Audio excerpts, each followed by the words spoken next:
Alhamdulillah, puji syukur kita panjatkan karena berkat dan rahmatnya kita masih bisa berkumpul untuk bersama-sama menimba ilmu dari narasumber yang luar biasa.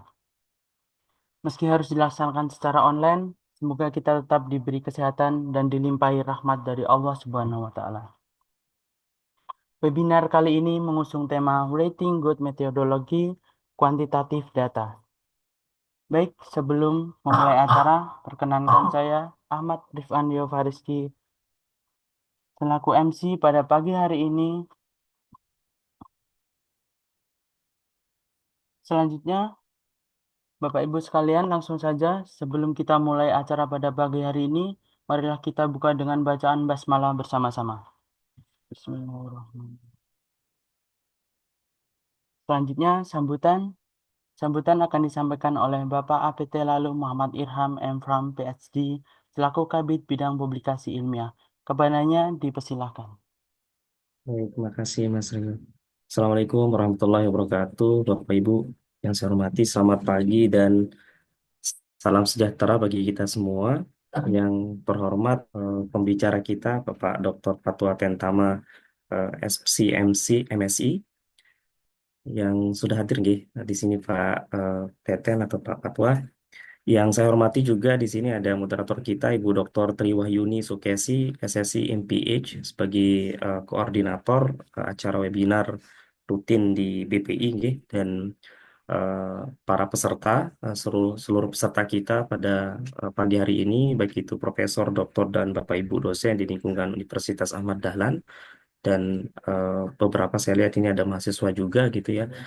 Puji syukur kita panjatkan kehadirat Allah Subhanahu wa taala yang telah memberikan rahmat dan karunia-Nya sehingga kita dapat berkumpul melalui Zoom untuk pagi hari ini untuk dalam rangka mengikuti webinar dengan tema Writing Good Methodology for Quantitative Data gitu ya. Tema ini sangat relevan dan penting bagi kita semua Bapak Ibu, baik itu dosen gitu ya untuk menulis artikel ilmiah dan juga para mahasiswa untuk menulis tesis dan juga disertasi, terutama dalam upaya meningkatkan kualitas penelitian kita agar dapat memberikan dampak atau impact yang lebih besar dalam bidang ilmu pengetahuan gitu ya. Saya ingin mengucapkan terima kasih juga kepada semua pihak yang telah berkontribusi dalam penyelenggaraan acara webinar rutin setiap bulan ini, terutama koordinator bagian seminar yaitu Ibu Dr. Triwahyuni Sukesi, SSI MPH yang telah mengkoordinasikan khususnya untuk webinar kali ini. Kehadiran Bapak Ibu dosen dan Bapak Ibu peserta semua menunjukkan komitmen kita akan untuk terus belajar dan berbagi pengetahuan, ya berbagi ilmu pengetahuan. Semoga webinar ini dapat memberikan wawasan baru dan inspirasi baru bagi kita semua, Bapak Ibu, untuk mengubah penelitian yang biasa menjadi artikel yang lebih eh, luar biasa lagi gitu. Mari kita manfaatkan kesempatan ini untuk berdiskusi dan bertukar pikiran demi kemajuan ilmu pengetahuan kita. Bapak Ibu sekalian yang saya hormati, sebelum kita memulai sesi inti nantinya yang akan dipandu oleh Ibu Dr. Tri Wahyuni, marilah kita membaca basmalah bersama-sama. Bismillahirrahmanirrahim. Dengan ini saya secara resmi membuka webinar Writing Good Methodology for Quantitative dan Qualitative Data. Assalamualaikum warahmatullahi wabarakatuh. Waalaikumsalam warahmatullahi wabarakatuh.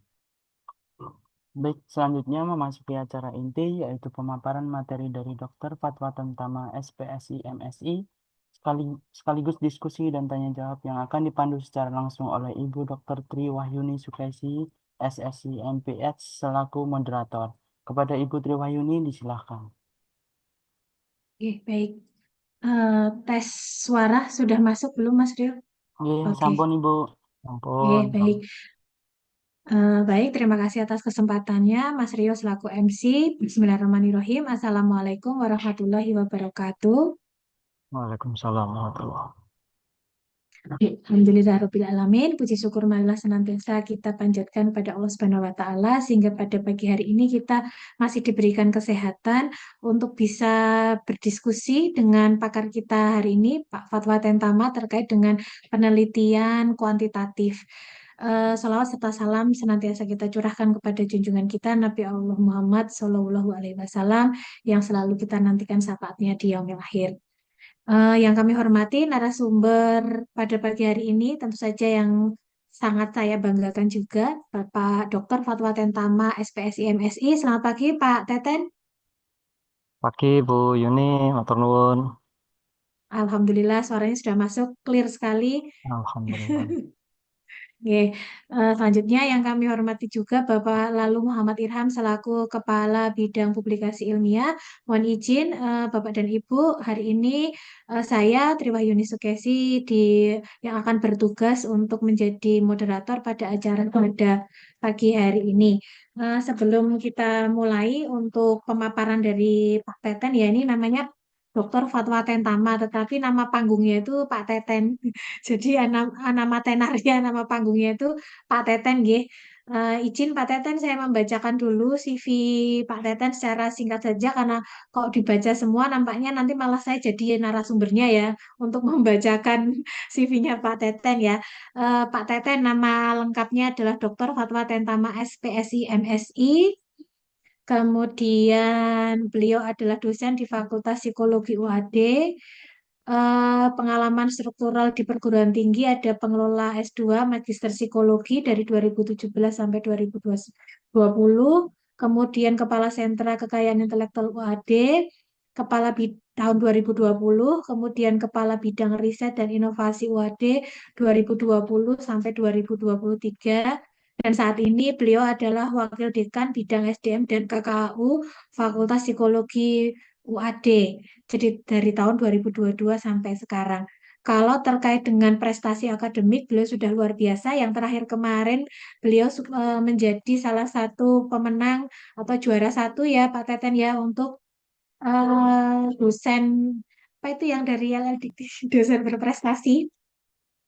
Ya, luar biasa sekali. Kemudian publikasi dan penelitian juga sudah tidak bisa lagi dihitung lagi ya karena saking banyaknya. Nah, ini nanti kami mohon Pak Teten untuk berkenan membagi ilmunya untuk kami semua, terutama di bidang penelitian kualitatif ya, metodologi penelitian kuantitatif, maaf, kuantitatif, sehingga kami semua itu bisa lebih jelas lagi ketika mau melaksanakan penelitian kuantitatif itu harus seperti apa.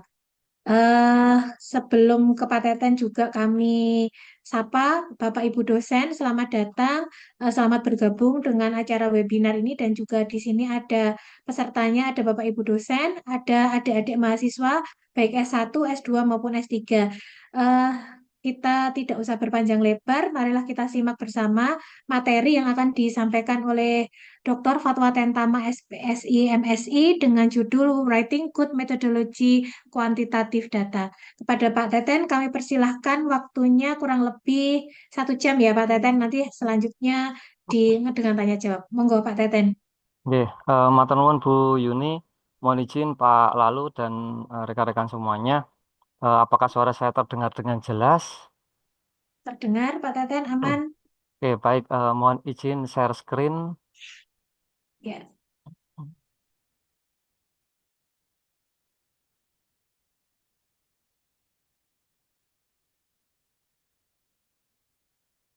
Apakah sudah terlihat rekan-rekan semua? Sampun. Oke, Sudah Pak Teten. baik. Langsung saya mulai. Waktu saya tadi berapa menit Bu Yuni? 1 jam? Kurang Bukan. lebih Oh, 1 jam. oke, baik. Karena tema yang diberikan dari BPI sangat luas ya, metodologi ya, bukan metode tapi metodologi gitu ya. Jadi lebih luas daripada metode karena metodologi ilmu yang mempelajari tentang metode penelitian. Oke, baik. Eh, saya mulai. Insya Allah saya tidak banyak teori tetapi banyak sharing ya ini nanti. Dan saya membuat materi hanya 7 slide ya, secara substantif di materi ini 7 slide ya. Dan insya Allah nanti bisa kita bareng-bareng untuk em, memformulasikan metodologi penelitian kuantitatif ya yang memang dinamikanya terus berkembang sampai saat ini. Nah, oke baik rekan-rekan semuanya, saya mulai ini sebagai pengantar saja bahwa ketika kita belajar atau mencari pengertian tentang metodologi itu secara singkat adalah suatu cara atau teknik untuk mendapatkan informasi dan sumber data yang akan digunakan dalam penelitian. Jadi kita akan belajar bareng tentang cara atau teknik ya. Tentu saja cara atau teknik itu kalau merujuk pada metodologi penelitian adalah yang dilakukan secara ilmiah ya untuk mendapatkan informasi. Dalam hal ini adalah data ya yang akan digunakan dalam penelitian. Memang ilmu metodologi itu adalah ilmu yang mempelajari tentang metode sehingga nanti akan banyak terkait dengan proses, cara, langkah, strategi dalam melakukan pengumpulan data sampai dengan analisis data dan bahkan sampai dengan memberikan interpretasi yang terkait dengan tujuan daripada penelitian ini. Nah, memang metodologi ini karena terkait dengan yang namanya pengumpulan data sampai kepada penyajian data ya dan penginterpretasian data akan dimulai dari awal sebelum penelitian ya. Jadi sebelum melakukan atau pengambilan data penelitian itu kita sudah ada proses untuk mengumpulkan data. Jadi kalau saya buat bagan singkatnya seperti ini, nggih. Jadi ini perjalanan hidup kita ketika kita melakukan riset gitulah intinya. Jadi kalau di S1 dan S2, bahkan di S3 itu belajar metodologi penelitian, ya berarti kita belajar perjalanan hidupnya itu terkait dengan riset ya seperti ini gitu ya. Kita akan belajar tentang problematika atau permasalahan ya. Jadi bagaimana cara untuk menegakkan permasalahan yang benar, nanti akan kita pelajari di situ dari awal ya, dari berbagai desain ya. Karena memang ketika kita mau menegakkan masalah itu desainnya tidak hanya satu ya, tapi banyak atau beberapa desain bisa kita lakukan. Kemudian kita juga sampai kepada eh, harus melakukan literatur review ya, teori-teori yang relevan, kemudian temuan-temuan yang relevan gitu ya. Kemudian kita review, kita baca, kita pahami, kita interpretasi sampai akhirnya sampai kepada munculnya hipotesis. Jadi hipotesis itu tidak muncul secara tiba-tiba, tetapi hipotesis itu harus ada tahapan-tahapan kuat secara ilmiah ya. Sehingga hipotesis ini memang betul-betul dugaan sementara yang tidak asal, tetapi berdasarkan teori ataupun berdasarkan hasil-hasil riset yang sudah ada sebelumnya, gitu ya. Eh, Kemudian ada juga terkait dengan nanti setelah hipotesis itu kita tegakkan, kita akan sampai kepada bagaimana menjelaskan problematika dan juga hipotesis itu melalui kajian teoritiknya atau variabelnya. Di situ tentu saja akan ada proses terkait dengan tinjauan atau landasan teorinya. Kemudian kita akan sampai kepada menjelaskan variabel-variabel itu secara konseptual di situ. Kemudian nanti sampai kepada bagaimana menjalankan variabel-variabel konseptual itu secara operasional di lapangan dalam bentuk metode penelitian gitu ya. Nanti bisa dengan eh, alat ukur ya, atau alat tes, atau kuesioner, atau angket, atau sejenisnya begitu. Karena ini kita bicara kuantitatif. Ya tadi saya kaget juga ketika Bu Yuni bilang kualitatif. Aduh, apa saya harus ganti judul gitu ya, atau ganti materi gitu. Tapi begitu diralat kuantitatif gitu, alhamdulillah kembali ke materi awal gitu. Oke, baik. Lanjut ini ya. Jadi kalau kita bicara kuantitatif, tentu saja kita akan banyak bergesekan dengan angka, statistik gitu ya. Data-data yang sifatnya adalah data-data eh, kuantitatif berupa angka dan seterusnya gitu. Nah, ini kemudian nanti ada juga alat ukur, desain, sampling, data ya, sampai hasil analisis. Kemudian kalau kita lanjutkan sampai dengan laporan yang kita sebut sebagai laporan penelitian atau laporan tesis atau laporan skripsi atau laporan disertasi atau sejenisnya.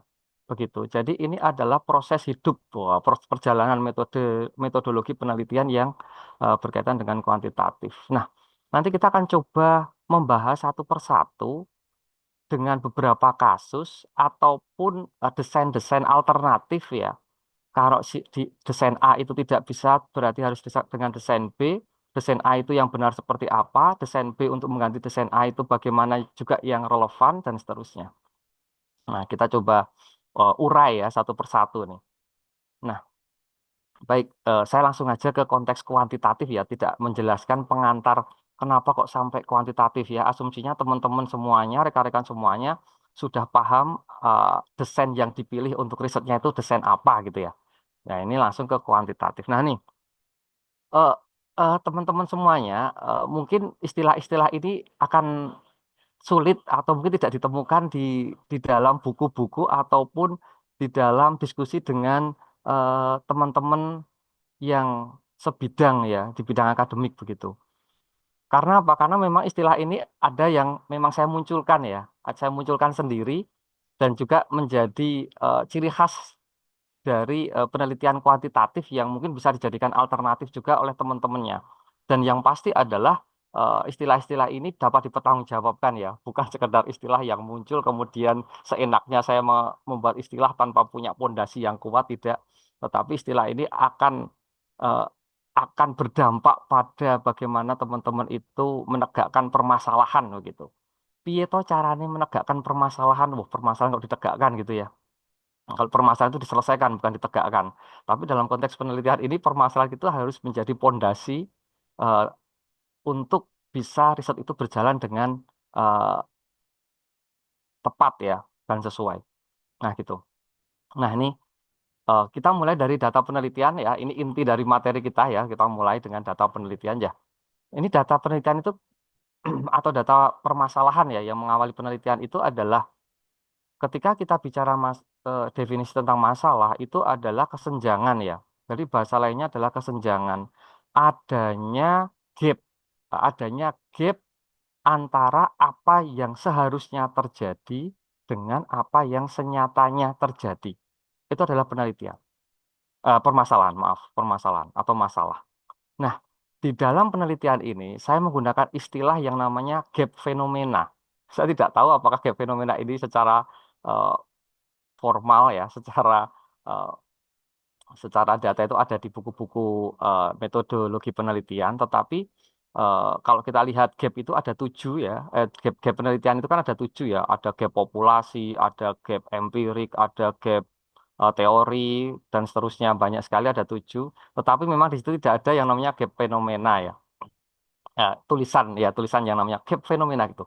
Nah, di dalam penelitian kuantitatif ini saya memunculkan istilah gap fenomena. Jadi adanya gap fenomena apa yang seharusnya terjadi dengan apa yang senyatanya terjadi. Itu kita sebut sebagai masalah. Itu harus kita tegakkan. Nah, bagaimana cara menegakkannya gitu ya.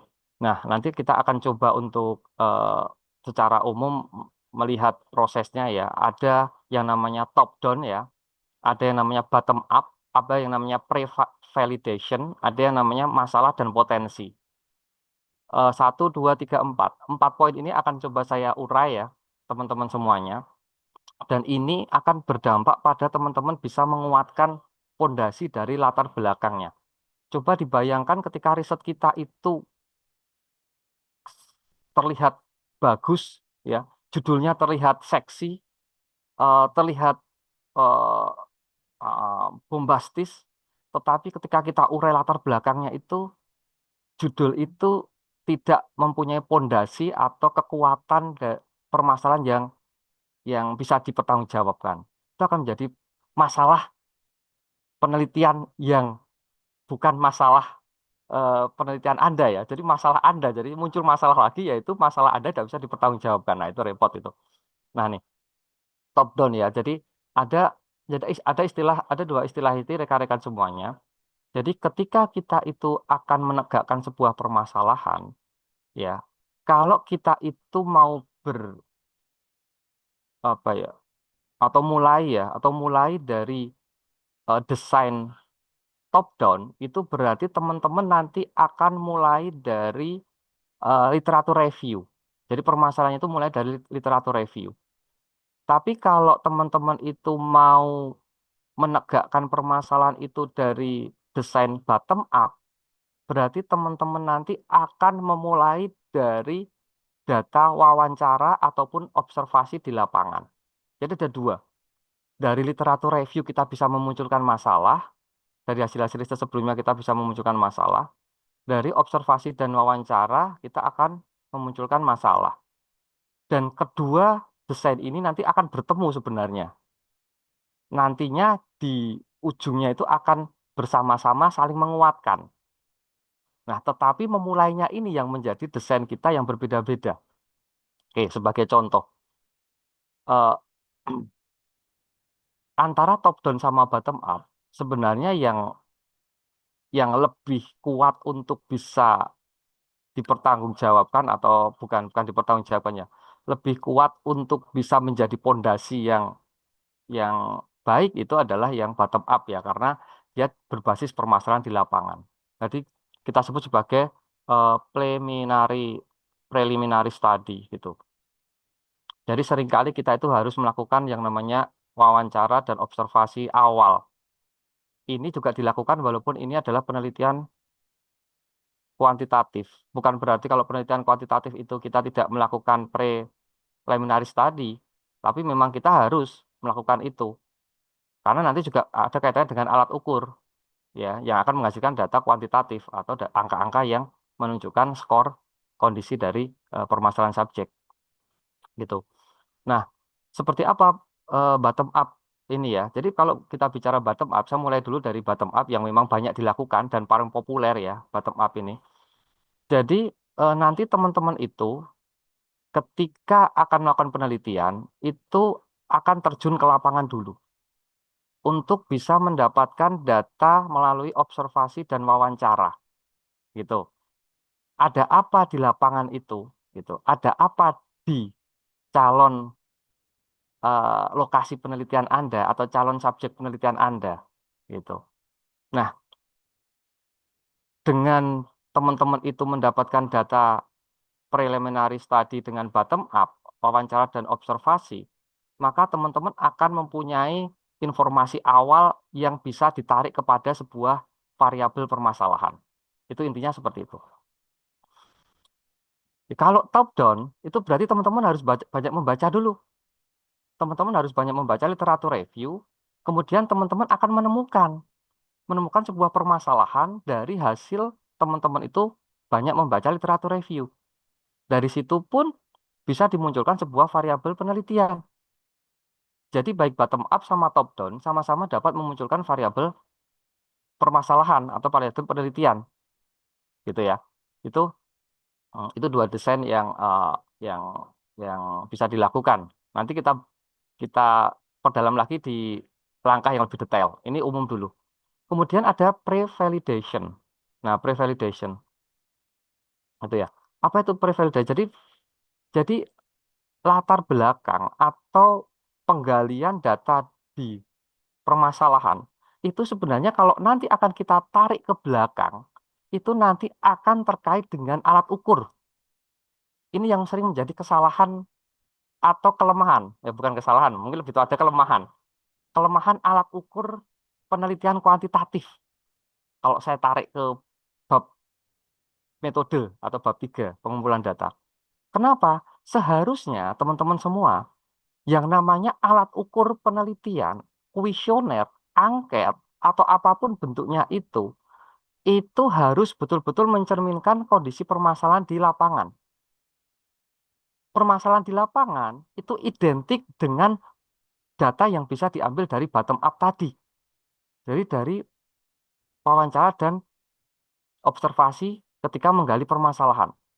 Artinya apa? Artinya data wawancara dan observasi awal yang dilakukan oleh peneliti atau oleh Anda itu harus sinkron dengan rencana penyusunan alat ukur yang akan Anda lakukan. Itu kita sebut sebagai pre-validation. Kenapa? Karena validasi alat ukur itu ditegakkan sejak kita menggali latar belakang. Bukan disusun lepas dari bab satunya karena alat ukur ada di bab 3. Itu yang menjadi kelemahan atau kekurangan kita. Karena itu ada di bab yang agak agak jauh dari bab 1, itu kadang-kadang kita lupa bahwa alat ukur itu harus membuka kembali apa yang menjadi permasalahannya. Nah, itu pre-validation. Berarti menegakkan alat sekaligus menegakkan validasi alat ukur di tahap penegakan permasalahan atau di dalam tahap penggalian data permasalahan. Nah, kemudian itu terkait kemudian ada masalah dan ada potensi. Nah, ini istilah lagi nih, potensi ya. Ada masalah. Teman-teman semuanya, ketika teman-teman itu mempertanggungjawabkan sebuah hasil riset, itu pertama yang ditanyakan pasti adalah apa masalahnya dari penelitian ini? Itu pasti. Apa masalahnya? Gitu. Kalau tidak ada masalah, kenapa diteliti? Itu jawaban pertanyaan berikutnya seperti itu. Nah, sehingga teman-teman itu penyajiannya itu semuanya adalah masalah, masalah, dan masalah. Jadi kesenjangan antara apa yang seharusnya terjadi dengan apa yang senyatanya terjadi. Jadi masalah. Tapi boleh tidak kalau itu berupa potensi. Kalau masalah itu kan hal yang negatif. Tapi kalau potensi itu adalah hal yang positif. Jadi ini agak kontroversi istilah saya. Jadi ada masalah positif. Wah, ada masalah positif. Jadi masalah itu nggak hanya negatif, tapi ada masalah positif juga. Jadi masalah positif sehingga perlu diteliti gitu ya. Karena kalau penelitian harus ada masalah, sehingga saya mencoba untuk membuat istilah yang namanya masalah positif atau bahasa lainnya kalau Prof Sugiono itu juga pernah menyampaikan namanya potensi gitu. Gitu ya. Jadi eh, itu artinya apa? Kita memulai dari sesuatu hal yang positif. Misalnya, biasanya kita meneliti di suatu tempat atau subjek tertentu itu diawali dari, oh, subjek itu ada permasalahan. Oh, di lokasi ini ada subjek-subjeknya atau karyawan-karyawannya atau orang-orangnya atau di rumah sakit ini ada perawatnya atau dokter-dokternya yang mempunyai permasalahan. Seharusnya karyawan itu datang jam eh, tepat waktu ya. Jam 8 itu sudah harus siap di tempat kerja. Ternyata karyawan di lokasi tersebut itu datangnya jam jam setengah 9. Sehingga apa yang seharusnya terjadi yaitu datang jam 8 tidak sesuai dengan yang senyatanya terjadi yaitu datang jam setengah 9. Jadi ada masalah. Tapi kalau yang potensi beda. Kalau yang potensi beda. Yang potensi justru kebalikannya.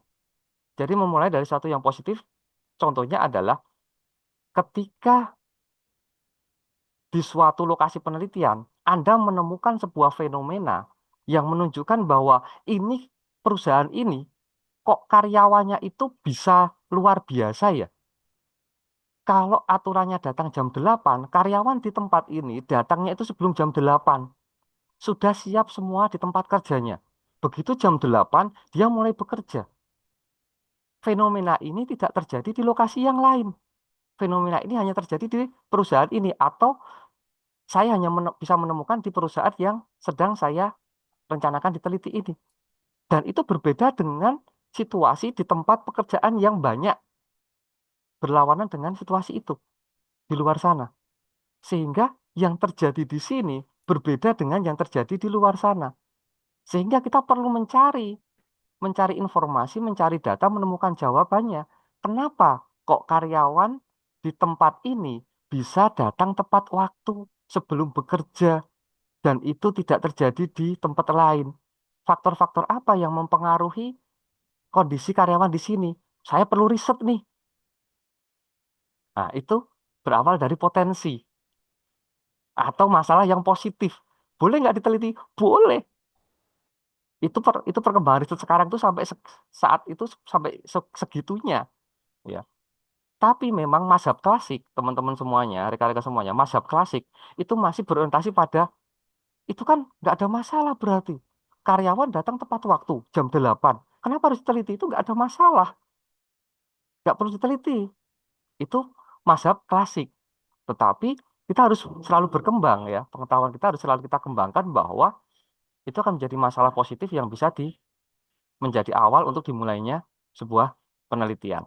Nah, itu terkait dengan potensi. Jadi ada beberapa istilah yang saya kenalkan di sini adalah desain top down, bagaimana menggali masalah itu dimulai dari literatur review yang dilakukan. Jadi kita membaca hasil-hasil penelitian yang ada sebelumnya atau teori-teori yang ada, kemudian kita bisa menemukan sebuah eh, apa ya, celah ya atau ketertarikan pada sebuah variabel tertentu. Ini kok variabel tentang misalnya tentang K3, ya tentang K3 itu kok menarik banget ya.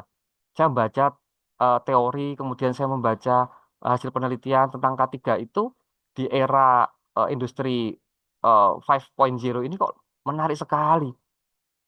Aduh, saya coba cari lagi. Oh, ternyata semakin menarik, sehingga saya ingin memulai penelitian dari eh, variabel K3. Beda dengan bottom up. Oh, ini di lapangan ternyata ada fenomena seperti ini. Dan fenomena ini mengarah pada sebuah eh, kecenderungan variabel tertentu, ya, yaitu misalnya K3. Oh, ternyata fenomena ini ada masalah K3 dari hasil observasi wawancara. Itu juga bisa, dan seterusnya. Nah, itu terkait dengan apa permasalahan ya. Kemudian eh, terkait dengan penegakan secara lebih spesifik eh, permasalahan itu. Nah, ini menarik. Ini saya garis bawahi yang nomor 1, 2, 3, 4, 5 nih. Batasan masalah, bagian dari identifikasi masalah. Teman-teman semuanya, kalau kita mau penelitian, itu jangan berawal dari judul dulu. Mahasiswa S1, mahasiswa S2, bahkan mungkin ada teman-teman yang S3 itu memulai penelitian itu langsung dari variabel yang dia ingin teliti. Sebenarnya judul itu munculnya itu ada di level ini, di batasan masalah, ya. Jadi di batasan masalahnya sebenarnya levelnya ada di situ. Bagian dari identifikasi masalah. Nah, nanti kita coba cerita ya di sini. Kenapa kok harus muncul dari sini gitu ya, bukan dari awal gitu. Nah, oke, baik. Kita coba kenalkan yang namanya piramida terbalik ya. Di sebelah ini ada piramida terbalik. Jadi konsep penelitian kuantitatif itu adalah piramida terbalik. Berawal dari data umum menuju data khusus. Beda dengan kualitatif. Itu dari khusus ke umum. Jadi eh, ini berkebalikan. Nah, ketika kita mulai penelitian itu coba Anda cari data generalnya. General problemnya itu apa? Data spesifiknya itu apa? Variabel yang akan muncul dari dua data ini seperti apa? Misal, kalau saya kalau saya dari psikologi ya, saya kasih contoh dari psikologi. Nanti kalau yang dari FKM atau dari keilmuan yang lain mungkin eh, bisa sharing juga. Saya punya data general yang berasal dari data yang bisa saya percaya. Ya, misalnya terkait dengan em, variabel yang sudah saya teliti dan concern di situ terkait dengan employability atau kesiapan kerja gitu. Saya sebenarnya saya memulai riset tentang kesiapan kerja itu berawal dari permasalahan yang saya ambil dari data general dari Badan Pusat Statistik. Jadi dari Badan Pusat Statistik itu menyampaikan bahwa tingkat pengangguran terbuka itu didominasi oleh lulusan SMK. Itu data general, ya, data umum. Atau dari WHO kalau kesehatan, atau dari UNICEF atau dari Dinsos ya tentang data indeks kebahagiaan penduduk ya dan lain sebagainya. Tapi kalau saya ini adalah data tentang pengangguran terbuka. Jadi data itu menunjukkan bahwa lulusan SMK 10 tahun terakhir. Dulu saya itu ngeceknya dari tahun 2011. 11, 12, 13, 14, 15, 16, 17, 18, 19, 20. Apalagi waktu pandemi kemarin. 21, 22. Itu mendominasi pengangguran terbuka. Ini berbeda dengan visi, misi, tujuan, bahkan dari sekolah maupun dari pemerintah. Bahwa lulusan SMK, sekolah menengah kejuruan, itu diciptakan untuk siap bekerja dan berwirausaha. Jadi tingkat pendidikan yang paling siap untuk bekerja dari SD, SMP, SMA, S1, S2, S3 itu hanya yang paling siap dibekali untuk keterampilan kerja dan pengetahuan kerja adalah SMK, Sekolah Menengah Kejuruan. Tapi faktanya adalah lulusan SMK 10 tahun terakhir atau dalam 2022 pandemi ke bawah ya sampai 2011 itu mendominasi pengangguran terbuka.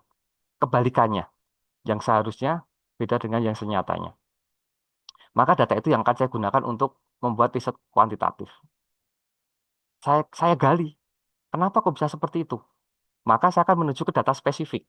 Ya, bahkan mungkin itu di Indonesia.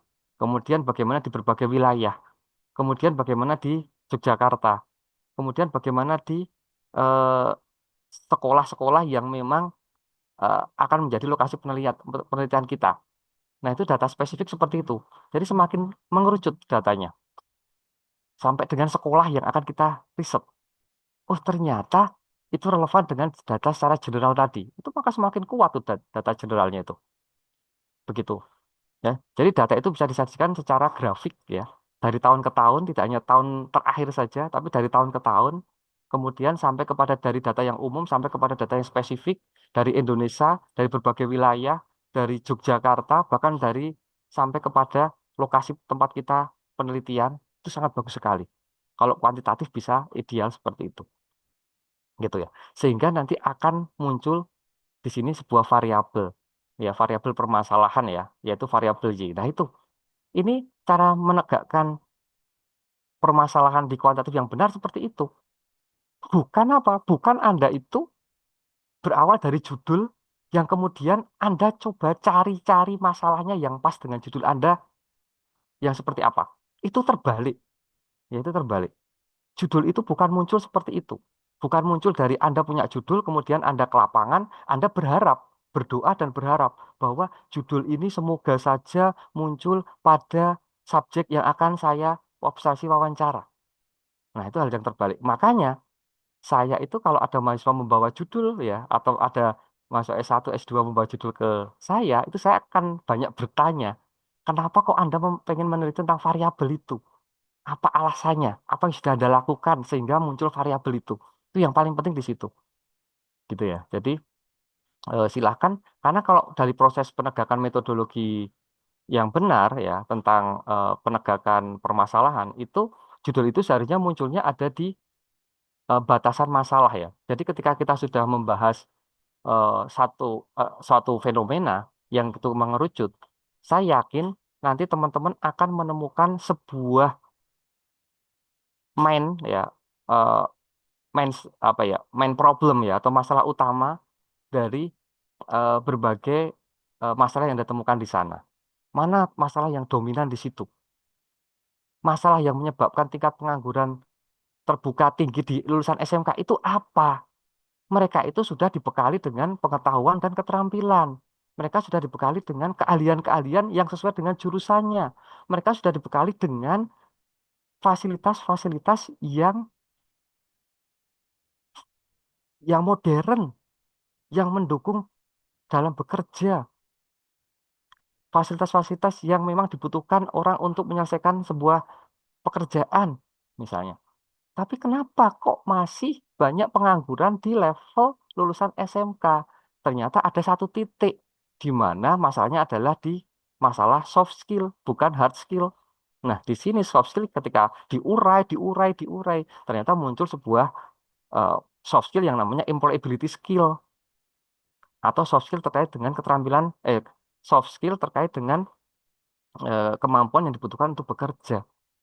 Nah, disitulah akhirnya muncul variabel Y yang namanya adalah kesiapan kerja atau employability.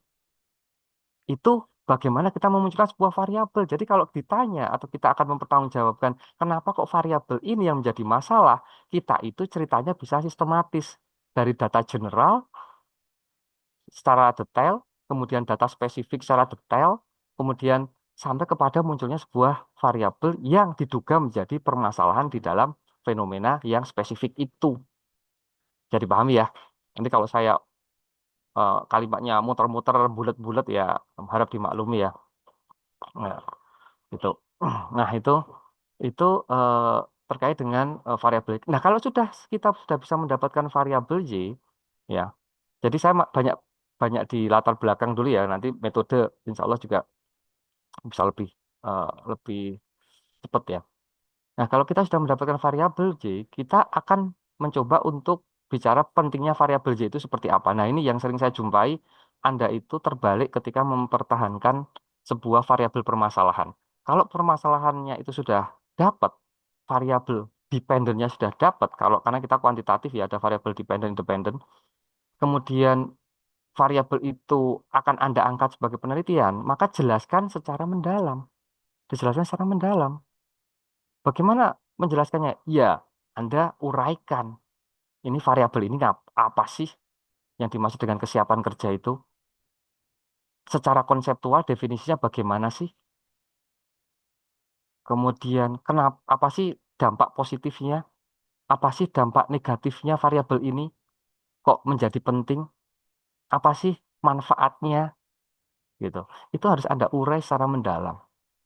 Ya, baik secara konseptual maupun secara eh, praktisnya seperti apa. Nah, kemudian setelah itu Anda bisa bicara variabel yang menyertainya atau masalah-masalah semua masalah yang terkait dengan variabel J itu akan Anda urai. Dari mana? Dari kalau saya masuk ke sini dari model top down atau bottom up tadi.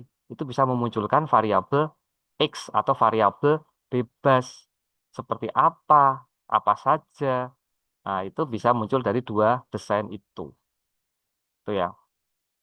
Kemudian ada literatur review konseptual, ada literatur review riset gap. Nah, ini yang menarik. Jadi literatur review itu tidak hanya dilakukan ketika di landasan teori atau ketika ada di tinjauan pustaka, tetapi Anda sudah harus bisa mengurai minimal secara grand teori itu variabel Z atau variabel dependent Anda itu secara konseptual apa maknanya. Itu harus Anda urai, Anda harus tahu di awal di penegakan permasalahan. Nah, setelah itu Anda bisa juga mengkaji sampai kepada faktor-faktor yang mempengaruhinya, sehingga variabel X-nya itu bisa muncul juga dari situ. Nah, itu literatur review untuk konseptual. Jadi teman-teman juga harus menggali secara konseptual variabel X, variabel Z-nya seperti apa, variabel X-nya seperti apa. Baru sampai kepada literatur review yang arahnya ke riset gap. Silahkan. Nah, riset gap ini bisa banyak bentuknya ya. eh, Gap penelitian ini. Anda bisa banyak membaca variabel-variabel yang saling terkait antara variabel Z dengan variabel X-nya. Itu seperti apa gitu. Yang sudah ada sebelumnya itu seperti apa. Variabel X yang sudah Anda batasi ya. Ini kenapa kok ada batasan masalah walaupun ini tidak semua di dalam penelitian itu dituliskan sebagai subjudul batasan masalah gitu ya. Tapi batasan masalah itu mau tidak mau secara langsung maupun tidak langsung itu pasti Anda lakukan. Karena kalau Anda sudah kuat pada satu variabel tergantung, mau tidak mau, semua faktor-faktor yang terkait dengan variabel tergantung itu akan Anda urai, kemudian akan Anda identifikasi, dan akan Anda batasi. Ingat pesan saya bahwa suatu penelitian tidak bisa menyelesaikan semua masalah. Suatu penelitian hanya akan menyelesaikan masalah kecil dari masalah yang besar itu. Jangan dipaksakan untuk menyelesaikan semua permasalahan itu. Karena itu akan menjadi tugas peneliti selanjutnya atau tugas penelitian Anda berikutnya gitu. Jadi ya kita akan melihat SDM kita, waktu, tenaga, biaya kita gitu ya. Jadi silahkan Anda perlu memberikan batasan masalah. Nah, ketika Anda sudah membatasi masalah itu, maka yang Anda batasi itu akan menjadi variabel bebas, akan menjadi variabel X, akan menjadi variabel yang akan Anda urai di dalam mempengaruhi variabel Z-nya. Gitu. Akhirnya masuk ke literatur review, kemudian Anda tahu riset gap-nya, oh apa sih, apakah benar variabel dua, apakah benar misalnya dua variabel X ini eh, dari hasil-hasil penelitian sebelumnya itu belum banyak diteliti atau sudah banyak diteliti. Kalau belum banyak diteliti, yang sudah banyak seperti apa? Oh, berarti kalau belum banyak diteliti, kita bisa meneliti ini. Kalau sudah banyak diteliti, berarti saya ada di bagian mana untuk bisa mereplikasi atau mengembangkan hasil penelitian yang ada sebelumnya. Nah, itu dari gap risetnya. Jadi Anda bisa mencari celah ya yang kosong dari hasil-hasil riset sebelumnya untuk bisa menguatkan eh, variabel keterkaitan antara variabel X dan variabel Y Anda. Tuh, kemudian ada novelty kalau diperlukan ya. Kalau di S1 tidak sampaikan novelty. Tapi kalau di S2 kami minta sampai ke novelty, apalagi S3. S1 itu adalah menguji teori, S2 itu adalah S2 itu adalah mengembangkan teori, S3 itu adalah menemukan teori. Ya. Jadi ada menguji teori, mengembangkan teori, menemukan teori. Gitu. Kalau mau ke ranahnya gitu ya. Kemudian eh, ini ada novelty, ada rumusan masalah, ada tujuan. Nah, ini rumusan masalah, saya kasih bintang nih ya, dua yang bintang ini, rumusan masalah itu adalah ketika Anda sudah selesai membahas variabel X dan Y-nya, muncul ke rumusan masalah, atau kita sebut sebagai pertanyaan penelitian. Kemudian ke tujuannya, ya, ke tujuannya, kemudian sampai ke eh, tinjauan pustaka atau sampai ke landasan teori gitu. Jadi rumusan masalah dan tujuan itu akan mengantarkan pada teori dan hipotesis yang akan menjelaskan permasalahan tersebut. Nih, gitu teman-teman semua. Waduh, agak banyak nih tadi ya, karena memang kita harus tahu betul bagaimana jalannya pondasi penelitian atau kita sebut sebagai permasalahan yang kuat gitu untuk bisa menghantarkan penelitian kita menjadi penelitian yang bagus, yang baik gitu. Oke, kemudian saya masih punya waktu berapa menit nih? Masih 30 menit. Masih cukup Pak Teten. Oke, ya saya agak cepet ngomongnya ya, soalnya takut ya ini, wah, takut batasan waktunya. Enggak mau. Nanti banyak diskusi aja. Nah ini teman-teman, saya masuk ke tinjauan pustaka. Kenapa kok akhirnya ke tinjauan pustaka? Karena sudah diantar oleh eh, rumusan masalah dan tujuannya, sehingga sampai ke tujuan berikutnya, yaitu tinjauan pustaka atau landasan teori. Ini dia yang saya harus tekankan pada teman-teman. Ini ada beberapa istilah. Kalau tadi saya di latar belakang saya memperkenalkan top down, bottom up, pre-validation, masalah dan potensi, saya di tinjauan pustaka itu memperkenalkan yang namanya grand theory, middle theory, sama applied theory. Nah, ini yang sering eh, saya saya sampaikan ke mahasiswa saya ya. Mahasiswa saya ya, bukan bukan yang di luar mahasiswa saya nggak tahu, tapi ini mahasiswa saya kaitan dengan tiga teori ini. Eh, yang pertama adalah memahami variabel. Jadi tinjauan pustaka itu tujuannya untuk kita lebih memahami variabel. Mau tidak mau, teman-teman semuanya, rekan-rekan semuanya, para peneliti semuanya, bahwa eh, kita harus betul-betul tidak sekedar mencari teori, tidak sekedar mencari hasil-hasil penelitian sebelumnya, tetapi kita sampai kepada memahami atau memaknai variabel tersebut. Karena di dalam penelitian itu, jangan dibiarkan kita itu hanya bertugas untuk mengumpulkan teori saja. Itu yang harus teman-teman pahami ya. Tugas kita itu bukan mengumpulkan teori. Tugas kita itu mencari, kemudian memilah, kemudian memilih. Jadi itu proses berpikir kita, itu peran kita. Jadi ketika kita sudah mendapatkan banyak teori, teori mana yang akan kita pakai? Teori mana yang relevan dengan konteks penelitian ini? Kesimpulan dari definisi-definisi atau konseptual-konseptual yang ada itu seperti apa? Sehingga kita tidak terkesan menempelkan saja ketika menegakkan tinjauan pustaka.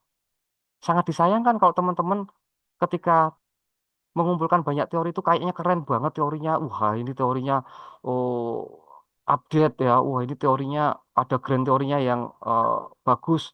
Tapi Anda tidak memahami substansinya. Itu jangan sampai. Jadi, poin yang pertama tinjauan pustaka adalah Anda harus memahami variabel itu. Bagaimana caranya? Cari sampai ketemu sumber aslinya. Ingat, jangan Anda melakukan riset itu hanya mencari sumber, hanya sampai mencari dan menemukan sumber sekunder, kok tersier, sekunder. Sumber sekunder itu sumber yang seperti apa? Sumber yang kedua. Jadi teori Robin di dalam lutan. Itu sumber yang kedua. Tentama di dalam Sukesi, misalnya. Itu sumber kedua. Anda harus mencari sumbernya Robin yang asli. Anda harus mencari sumbernya Tentama yang asli. Bunyinya seperti apa? Gitu. Anda pernah merasakan Anda dikontak oleh penulis aslinya, kemudian mengklarifikasi yang Anda tuliskan itu? Saya pernah dikontak tuh, sekali saya dikontak. Itu karena apa? Karena mahasiswa saya itu menuliskan, memparafrasekan teori yang salah. Maaf, teorinya betul, tapi parafrasenya itu salah. Itu aja dikontak coba. Yang dikontak siapa? Saya. Gitu. Karena yang satunya dikontak nggak bisa nyambung gitu ya. Jadi kalau yang saya nyambung gitu. Bunyinya begini, intinya cuma begini. Itu tidak hanya mahasiswa saya ya. Saya pun pernah diklarifikasi secara langsung gitu. Nah, sebenarnya sederhana saja kok. Mereka klarifikasinya. Bapak, mohon maaf, intinya gini kalau bahasa Indonesia ya. Bapak, mohon maaf, saya ingin mengklarifikasi tulisan Bapak yang mengutip tulisan saya. Yang saya maksud itu bukan itu, Bapak. Yang saya maksud itu tulisan saya itu seperti ini. Jadi tulisan Bapak itu perlu saya luruskan. Gitu. Ya mau tidak mau kita hanya bisa, oh ya mohon maaf karena parafrase kami, eh, misalnya apalagi parafrase kami karena melalui sumber yang kedua, bukan melalui sumber asli dari yang Bapak tuliskan di buku Bapak. Nah itu repot lagi seperti itu. Jadi jangan sampai itu terjadi pada Anda. Anda harus bisa mendapatkan sumber aslinya atau sumber primernya, gitu ya. Jadi ingat jangan sampai ini dalam ini itu Anda nggak tidak mencari sumber utamanya. Itu satu.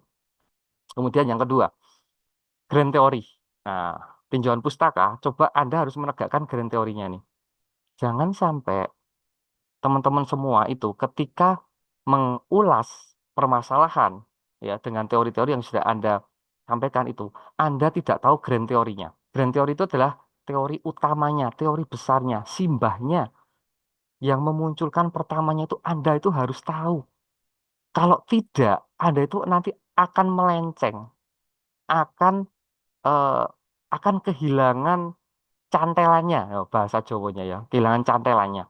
Maka seringkali ketika kita eh, mempertanggungjawabkan hasil penelitian kita itu selalu ditanya, ini cantelannya mana, ini grand teorinya mana, nyantel mana, gitu. Nah, grand teori itu biasanya secara umum, ya, secara umum itu berarti teori asal yang masih asli, yang belum spesifik pada variabel kita.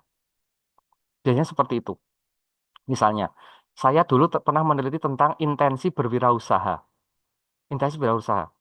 Ada teori intensi berwirausaha, tapi teori itu berkembang di middle teori, di middle teori. Jadi ada di pengembangan teorinya. Ternyata teori aslinya itu kan tentang teorinya intensi punyanya punyanya Eisenhower ya, tentang intensi.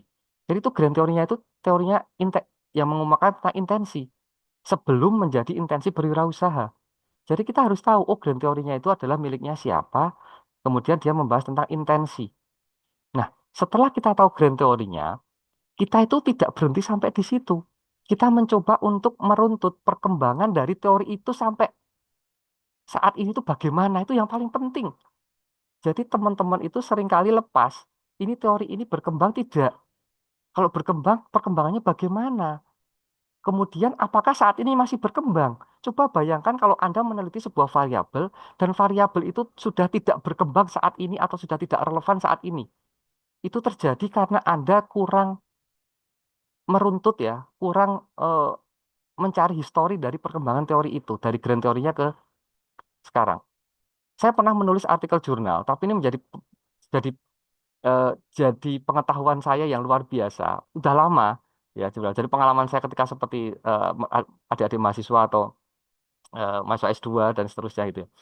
Saya itu pernah mensubmit sebuah variabel, sebuah hasil riset di sebuah artikel jurnal, di sebuah jurnal. Artikel jurnal saya submit di sebuah artikel jurnal. Yang waktu itu kalau tidak salah eh, statusnya masih jurnal itu masih terakreditasi dan tidak terakreditasi. Nah, saya submit ke jurnal terakreditasi. Komentarnya itu menggelitik saya. Komentarnya itu begini, mohon maaf, tolong dikaji ulang tentang variabel tergantung ini. Menurut pengetahuan saya, hasil tracing saya, variabel ini sudah tidak berkembang sampai tahun 2000. Berhenti perkembangannya di tahun 2000. Sehingga saat ini kalau mau diteliti, itu sudah tidak relevan dengan kondisi yang terjadi. Itu ada di komentar tulisan saya.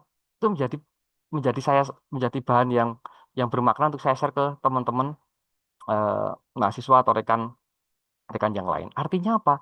Teman-teman memang betul-betul harus bisa melihat apakah teori itu bisa berkembang dan berkembang itu sampai di mana. Kalau sampai saat ini masih terus berkembang, bagus. Anda masih dalam track record mengembangkan teori itu. Tapi kalau itu sudah tidak berkembang, kenapa? Dan kenapa Anda ingin mengembangkan itu ketika teori itu tidak berkembang di titik tertentu? Nah, itu ya. Itu kita sebut sebagai middle teori. Jadi teori itu perkembangannya bagaimana? Grand teori, kemudian dia perkembangannya dikembangkan oleh siapa, dan siapa biasanya grand teori si A. nanti si A gandeng si B, nanti si B gandeng si C. Jadi nanti akhirnya A dan DKK gitu. Misalnya tentama, tentama, kemudian saya grand teorinya, kemudian saya mengembangkan teori itu dengan Bu Sukesi. Kemudian saya mengembangkan lagi teori itu dengan Pak Lalu. Nanti akhirnya tentama DKK, tentama Sukesi dan Lalu misalnya. Itu berkembang terus teori itu. Itu middle teori. Akhirnya sampai kemana perkembangannya? Nah, akhirnya sampai ke applied teori. Apa itu applied teori? Teori yang sudah operasional, yang akan Anda gunakan dalam penelitian Anda, yang sudah digunakan oleh penelitian-penelitian sebelumnya, yang sudah bisa di-apply, digunakan, dioperasionalkan lebih tepatnya. Di dalam riset Anda, sudah betul-betul operasional. Sampai seperti itu. Itu bagus banget kalau Anda punya waktu, ya seharusnya punya waktu, namanya tesis, namanya disertasi, namanya skripsi, mosok yo cuman eh, memindahkan teori ya. Jadi ini bukan ilmu pemindahan ya, ini ilmu pemaknaan ya, gitu. Nah, sehingga nanti dinamika keterkaitan antara variabel X dan Y-nya itu menjadi kuat. Hipotesia itu dugaan sementaranya itu menjadi kuat ya. Sehingga uji empiriknya itu akan bisa sesuai dengan eh, dugaan sementara yang disampaikan atau tidak jauh dari dugaan sementara disampaikan karena teorinya sudah kuat sekali gitu. Tuh, itu seperti itu. Nah, akhirnya nanti Anda akan bicara bagaimana keterkaitan antara variabel X dan Y. Saya membayangkan ini penelitian kuantitatif itu akan melibatkan beberapa variabel. Eksperimen pun sama ya. Jadi penelitian survei, eksperimen, atau expose facto ya. Jadi ada tiga itu kalau kita bicara kuantitatif. Yang paling umum walaupun ada case study ya kalau ada beberapa ahli yang menambahkan case study, tapi paling umum adalah survei, kemudian eksperimen, kemudian ada expose facto gitu ya. Nah, itu eh, semuanya akan melibatkan variabel X dan Y. Jadi tidak masalah ya, pasti ada variabel X-nya dan variabel Y-nya. Eksperimen, ada variabel Z, yaitu variabel yang jadi masalah. Ada variabel X, yaitu perlakuan atau treatment yang diberikan untuk mempengaruhi, yang untuk nantinya dapat mempengaruhi variabel Z, dan seterusnya. Nanti ini berlaku untuk beberapa jenis penelitian kuantitatif. Kemudian kita setelah bisa memaknai, nah dinamika keterkaitan antar variabel ini eh, seringkali beberapa beberapa teman atau mahasiswa itu eh, belum kuat ya, belum kuat itu maksudnya belum mendalam. Nah, bahasanya lebih positif ya, belum mendalam. Bukan salah, tapi belum mendalam. Kenapa kok harus dikaitkan? Karena kita itu mau memunculkan ke hipotesis. Kalau kerangka ya, kerangka berpikirnya itu tidak dirangkai dengan baik, maka hipotesis itu menjadi tidak dugaannya menjadi lemah gitu ya. Jadi tidak tidak kuat ya, menjadi lemah. Karena dinamika keterkaitan ini harus betul-betul dirangkai secara baik. Kenapa kok Anda bisa mengkaitkan variabel X dan Z? Coba diuraikan. Ya kalau di dalam ujian itu pertanyaannya adalah coba ceritakan bagaimana dinamika keterkaitan antara variabel X dan Z sehingga memunculkan hipotesis ini. Nah, itu harus Anda urai betul. Caranya bagaimana? Poin satu, memahami variabel. Kalau Anda nggak paham, Anda nggak bisa cerita. Karena di dinamika keterkaitan antara variabel ini dunianya Anda, tempatnya Anda meluapkan pengetahuan Anda secara mendalam. Itu ada di situ. Oke, oke. Kemudian, wah, ini terkait dengan tinjauan pustaka, hipotesis nanti ada hipotesis banyak ya beberapa hipotesis itu ya. Ada yang hipotesisnya itu arahnya negatif, ada yang arahnya positif, ada hipotesis nol gitu ya. Jadi itu silahkan nanti eh, hubungan positif, hubungan negatif, hipotesis yang tidak ada hubungannya dan seterusnya macam-macam gitu. Ada H0, kemudian ada H alternatif. Silahkan nanti bisa dikaji. Yang penting intinya adalah hipotesis itu lahir dari proses yang sudah kita diskusikan ini. Nah, nih bagian terakhir ya, bagian terakhir itu ini ya. Jadi bagian terakhir tapi nggak tahu nih kita sampaikan maksimal bisa sampai jam setengah 11 ya. Standar substansi metode. Nah, nih. Jadi kalau kita bicara metode ya, jadi kalau kita bicara metodologi itu ya memang banyaknya ada di metode ini. Walaupun penegakan metode ini berawal dari latar belakang. Jadi, catatan saya yang harus teman-teman ingat, ketika Anda itu menegakkan metode penelitian, tolong jangan dilupakan introduction atau pendahuluan, ya, dan juga tinjauan pustakanya. Itu sangat terkait, ada benang merahnya. Tidak boleh zigzag, tidak boleh Anda itu secara parsial sendiri-sendiri mengurai, menyusun skripsi, tesis atau penelitian tanpa melihat secara komprehensif dua bab sebelumnya. Gitu. Itu pesan saya seperti itu. Contoh, contoh lagi nih. Metode penelitian itu apa saja tuh? Paling tidak itu metode penelitian itu memuat ini teman-teman semuanya. Yang pertama adalah eh, apa yang peneliti lakukan, ya, di mana ya ini pertanyaan-pertanyaan yang bisa kita sampaikan di metode, di mana penelitian dilakukan, siapa partisipannya. Itu kita jawab dengan subbab populasi, sampel, dan teknik sampling. Ini satu paket. Ada populasi, ada teknik sampling, ada sampel kalau kita urutkan. Jadi nggak mungkin sampel itu ada tanpa teknik samplingnya. Gitu. Sehingga tiga ini akan jadi satu kesatuan. Kemudian yang kedua adalah prosedur penelitian. Bagaimana penelitian itu dilakukan, itu seharusnya diuraikan. Bahkan di dalam artikel artikel publikasi itu seharusnya ada subbab yang kalau kuantitatif ya, ada subbab yang bisa memberikan gambaran bagaimana penelitian ini dilakukan. Itu sangat apa ya? eh, sangat berarti untuk pembaca dalam hal ketika mau mereplikasi atau ketika mau melakukan penelitian yang eh, metodenya sama dan seterusnya. Itu kita bisa melihat seperti itu. Nanti saya berikan contohnya coba. Kemudian bagaimana hasil penelitian tersebut diperoleh. Nah ini, karena ini kuantitatif, pasti ada toolsnya, ada alat ukurnya, ada instrumennya, ada subjek penelitiannya, ada instrumennya.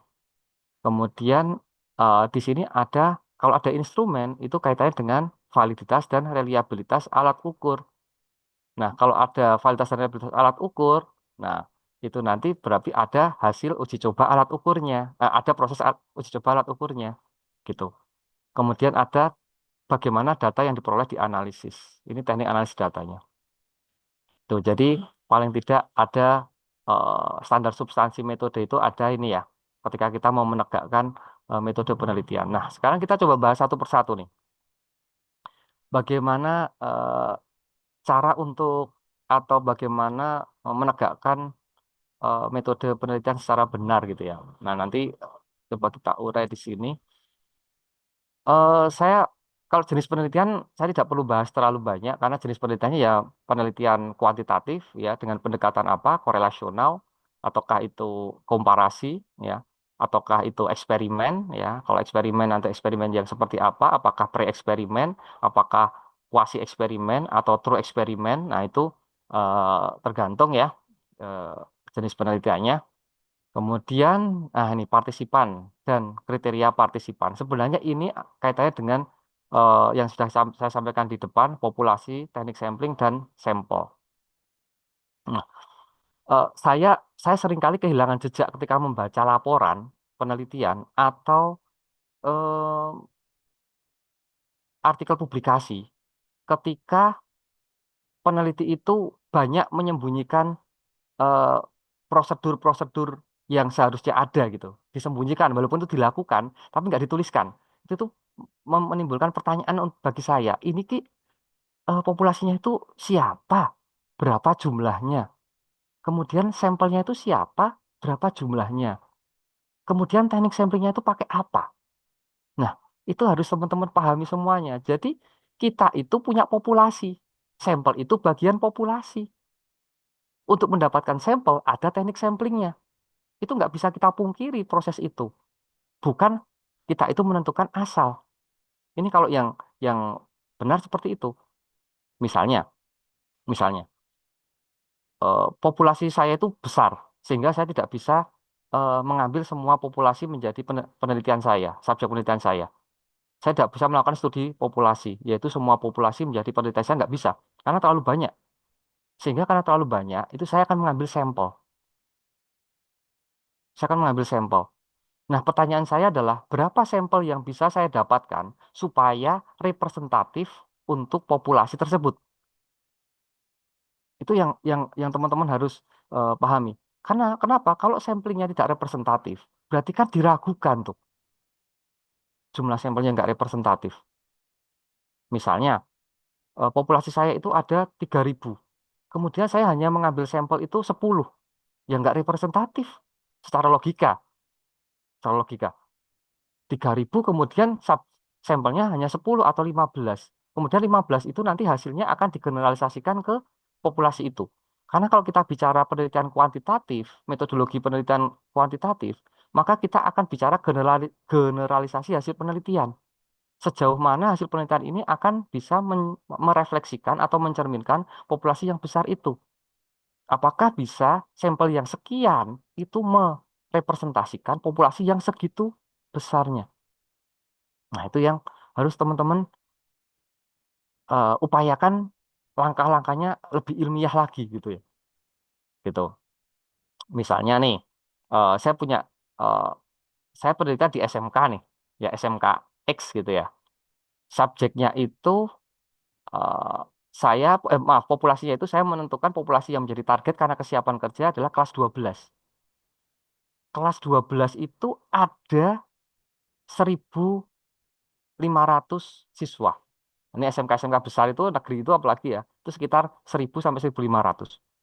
Paling enggak ada sekitar sekian 12 sampai 17 kelas gitu, biasanya sampai segitu. Nah, gitu. Kemudian saya tidak bisa mengambil semua siswa kelas 3 itu atau kelas 12 itu sebagai subjek penelitian saya, karena terlalu besar dan SDM saya terbatas. Waktu, tenaga, biaya, dan seterusnya gitu ya, terbatas. Maka saya akan melakukan sampling, tidak melakukan studi populasi, tapi melakukan sampling. Nah, untuk mendapatkan sampling itu, saya melakukan teknik sampling. Teknik sampling. Nah, teknik sampling saya apa? Oh, ini kelas 12 itu terdiri dari kelas-kelas. Kelas-kelas itu dari kelas A, B, C, D, dan seterusnya. Maka teknik sampling yang tepat, jadi kita akan bicara ketepatan teknik sampling itu banyak, tapi akan tidak bisa kita urai satu persatu ya, karena kalau kita mau bicara simple random sampling, cluster random sampling, stratified random sampling, kuota sampling, incidental sampling, itu nggak bisa ya, itu panjang ya. Tapi kita akan mencoba satu satu uraian saja yang itu akan bisa menggambarkan bagaimana kita mengambil data sampel ya, mengambil jumlah sampel. Kemudian, oke, ini ada kelas-kelas nih. Berarti teknik sampling yang tepat apa? Berarti kita akan bicara ketepatan teknik sampling. Teknik sampling yang tepat apa? Oh, saya akan mengambil cluster random sampling. Kenapa kok cluster random sampling? Karena terdiri dari kelas-kelas. Kalau saya mengambil simple random sampling, itu orientasinya adalah individu. Ketika orientasinya individu, itu akan sulit. Akan lebih mudah kalau melalui kelas-kelas gitu. Maka saya mengambil cluster random sampling. Jadi saya punya alasan. Bukan simple random sampling.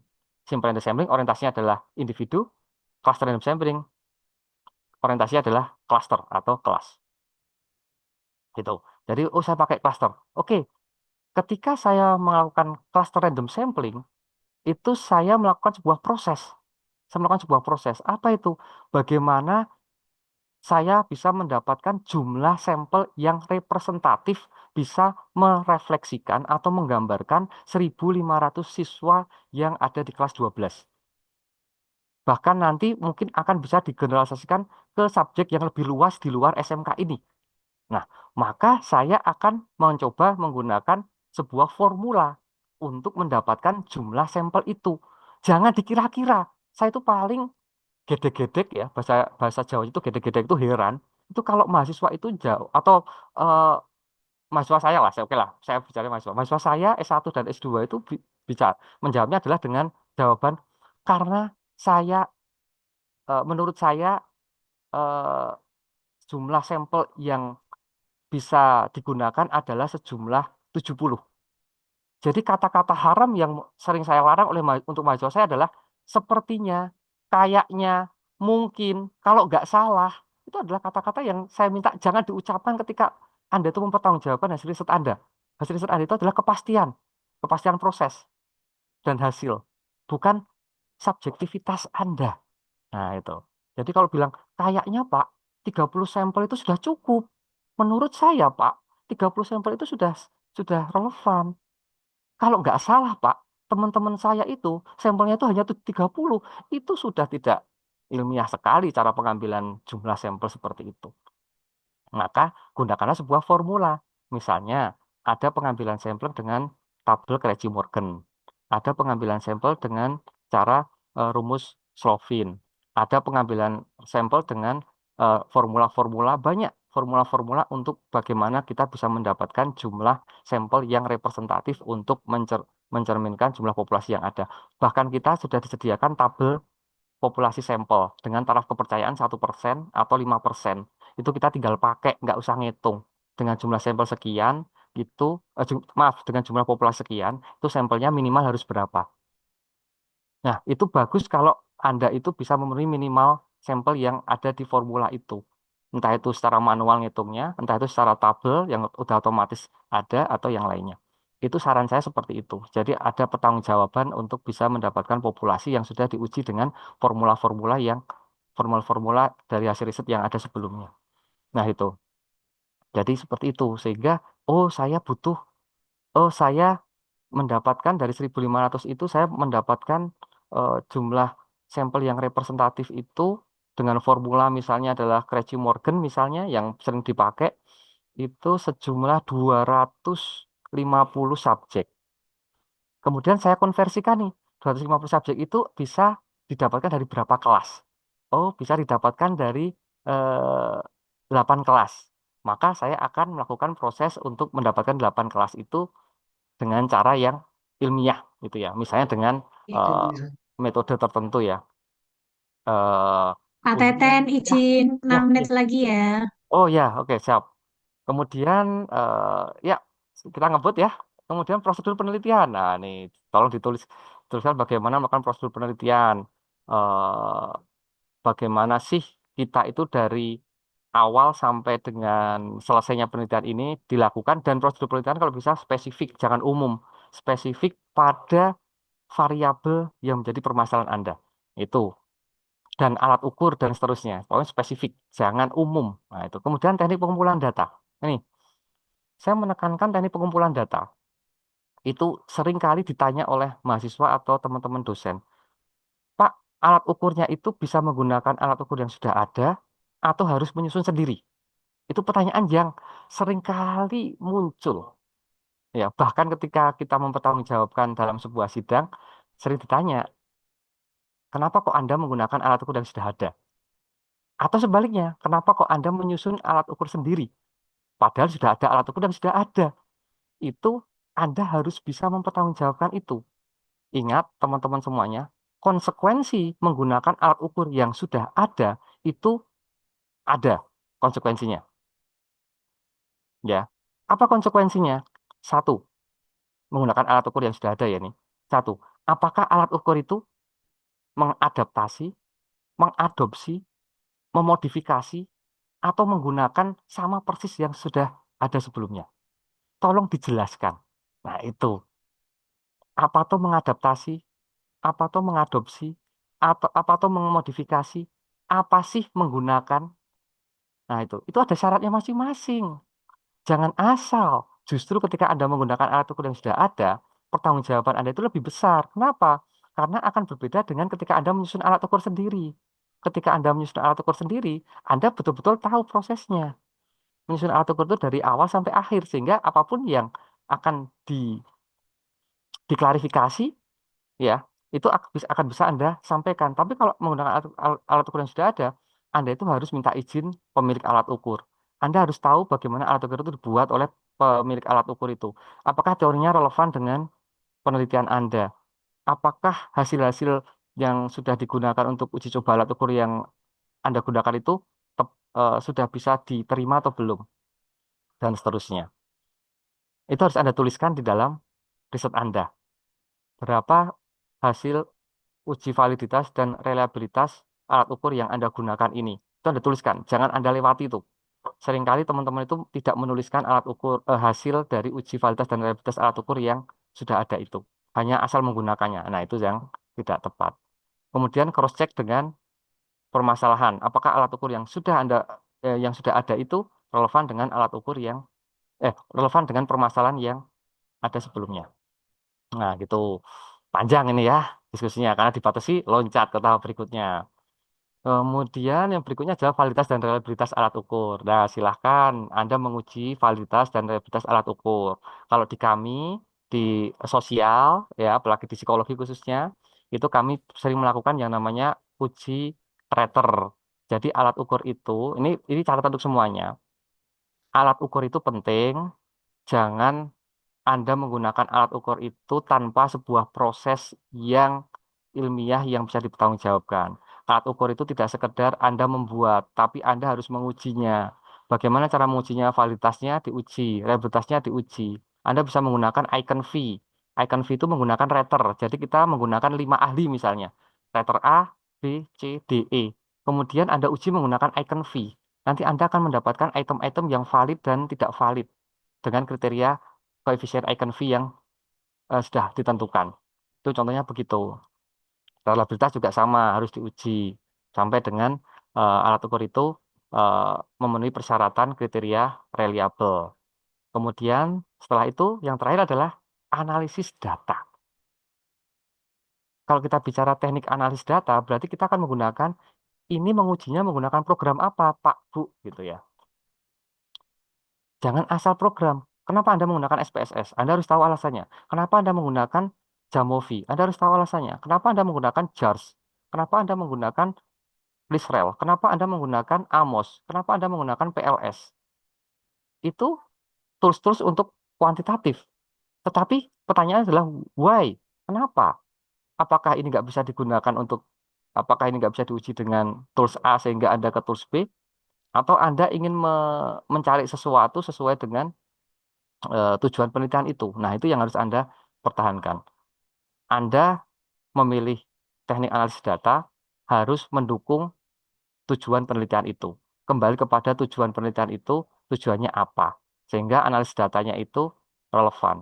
Hipotesisnya seperti apa? Sehingga analisis datanya itu relevan. Dan seterusnya. Menguji model berarti jangan menggunakan SPSS.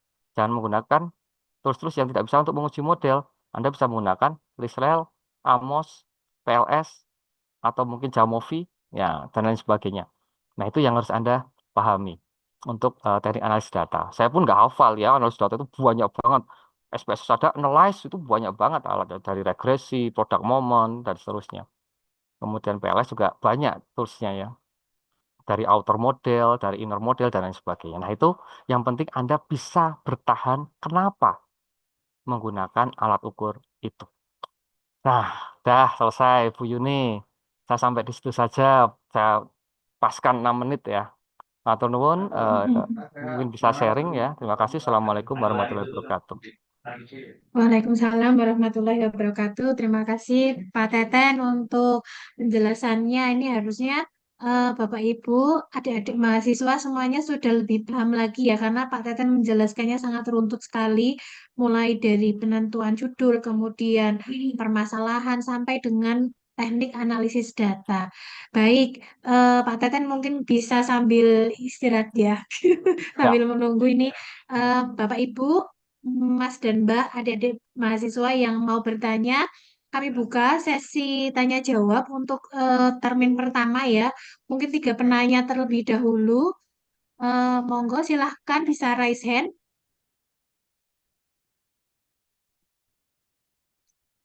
Atau kalau misalnya malu, bisa menuliskan di chat room, chat Zoom yang ada di webinar kita ini.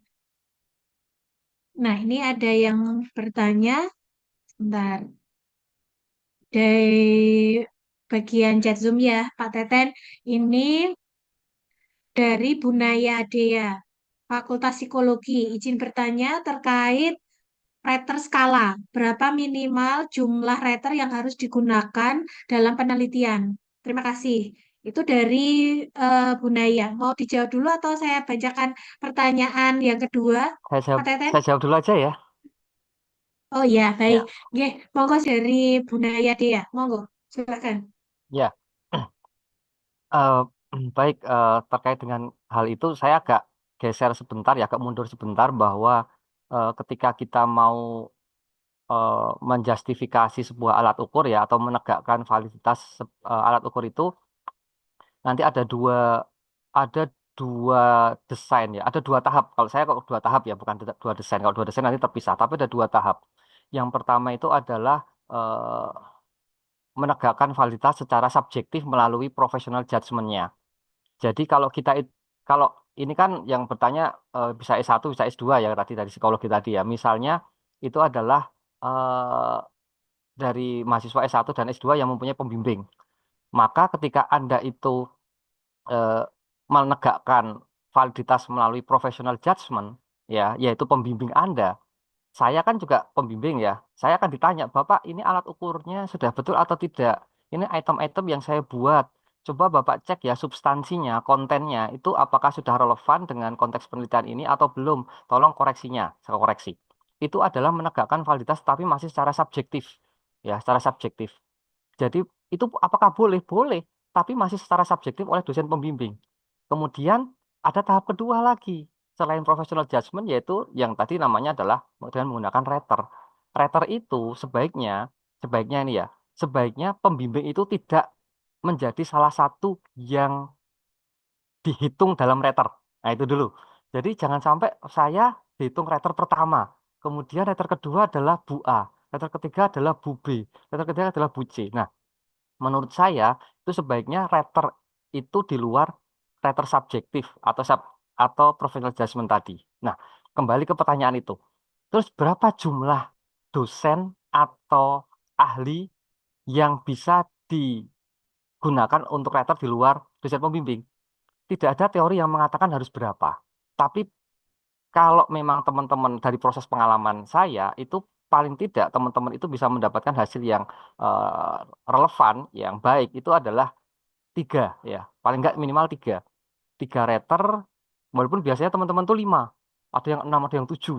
Wah, dulu saya pernah menggunakan rater itu sampai 14 rater untuk yang salah satu penelitian saya. Tapi berapa jumlah untuk minimalnya? Nggak ada minimalnya, gitu ya, nggak ada minimalnya. Secara teoritis nggak ada. Tetapi kalau teman-teman mau lebih bagus hasilnya, silahkan paling nggak tiga atau lima, ya, bukan berarti ganjil ya, tiga, empat atau lima atau enam gitu. Gitu, eh, Mbak siapa tadi? Oke, baik. Terima kasih Pak Teten dari Bu Naya Dea. Mm-mm. Mbak Oke, Putri. saya pindah ke anu ya, yang raise hand ya. Oh, boleh, Mbak boleh, boleh. Rahmaningrum, monggo silahkan. Hmm, Baik, terima kasih Ibu atas waktunya dan izin Pak Teten. Mungkin yang ingin saya tanyakan tadi udah banyak dijelaskan terkait bagaimana kita menentukan masalah, judul dan lain-lain. Nah, mungkin kan kita sebagai peneliti setelah melakukan uji literatur, kita juga ada keinginan untuk melakukan pembaharuan dari penelitian yang akan kita lakukan dari penelitian-penelitian sebelumnya. Nah, mungkin yang ingin saya tanyakan itu sering mengalami kesulitan untuk bagaimana kita menyampaikan dalam tulisan eh, apa yang menjadi pembaharuan kita dan apalagi ketika hasil yang kita dapatkan itu tidak ada penelitian terdahulu yang mendukung seperti itu. Mungkin eh, jadi literatur review beberapa literatur review yang kita gabungkan menjadi satu begitu, Bapak. Mungkin butuh penjelasan yang lebih lanjut bagaimana kita menyampaikan kebaharuan yang kita lakukan. Mungkin itu aja. Oke, monggo. Ya, terima kasih Mbak Rahmaningrum. Silahkan Pak Teten untuk bisa menanggapi pertanyaan dari Mbak Rahma. Ya, oke, baik. Terkait dengan novelty ya atau kebaruan ya. Eh, memang ada bagian akhir ya dari pendahuluan itu ya yang kita itu sebaiknya mampu untuk menyajikan apa sih kebaruan dari riset ini sehingga ketika kita menuliskan tujuannya ya tujuan penelitian di akhir pendahuluan itu eh, bisa semakin yakin bahwa penelitian ini layak dan mempunyai nilai lebih dari penelitian sebelumnya. Nah, penyajiannya itu memang beragam ya. Jadi yang namanya novelty itu kan munculnya dari literatur review yang bisa kita lakukan sebanyak mungkin. Itu yang pertama. Jadi kita harus bisa mencari hasil-hasil penelitian sebelumnya tidak sebatas pada skop tertentu ya, tidak hanya sebatas pada variabel itu, tetapi bisa banyak keyword ya yang bisa kita jelajahi. Jadi tidak itu yang kedua. Jadi kita mencari sebanyak mungkin walaupun keyword pertama biasanya adalah variabel kita. Apa sih seperti apa sih penelitian-penelitian sebelumnya yang meneliti tentang variabel yang sama dengan kita. Oke, kita dapat tuh banyak A, B, C, D gitu. Kemudian variabel-variabel bebas apa yang sebelumnya digunakan untuk meneliti variabel yang tergantungnya sama dengan kita. Oke, kita dapat banyak gitu kan. Dari situ kita semakin tahu, oh ternyata penelitian kita itu eh, semakin kita cari, semakin tidak ada yang relevan gitu ya. Jadi semakin kebaruan semakin nampak gitu ya. Jadi bukan bukan beda kalau oh ternyata kok banyak yang sama dengan penelitian kita ya. Waduh gimana cara menyajikan kebaruannya itu beda lagi masalahnya. Tapi ini adalah waduh jarang. Ini yang jarang ya tadi ya Mbak Rahmi ya. Jadi jarang ini yang diteliti yang sama dengan kita. Nah, kemudian kita ingin menyajikan kebaruan nih, kebaruannya. Oke. Jadi kebaruan itu bisa kita tuliskan tidak hanya sebatas pada variabel bebasnya yang sebelumnya itu apa saja, Mbak Rahmi. Misalnya, penelitian ini meneliti secara simultan tentang variabel A, B, C, D, E. Sedangkan penelitian sebelumnya belum ada yang meneliti secara simultan sesuai dengan variabel kita. Itu bisa dijadikan kebaruan, tapi tidak sebatas itu. Ingat, ada bagian metode yang bisa Mbak Rahmi urai ya. Misalnya, penelitian sebelumnya itu metode yang digunakan itu tidak menggunakan uji model, tetapi peneliti sebelumnya itu hanya menggunakan uji korelasi atau uji pengaruh antar variabel saja. Itu juga udah kebaruan. Setelah itu tentu saja toolsnya, alat ukurnya pun eh, teknik analisis datanya pun tentu akan berbeda juga. Oh, uji model dengan uji yang eh, bukan uji model akan berbeda untuk analisis datanya atau teknik analisis datanya. Itu juga bisa menjadi kebaruan. Jadi kita tuliskan saja kebaruan penelitian ini satu, secara simultan belum ada hasil penelitian sebelumnya yang meneliti sama seperti penelitian ini.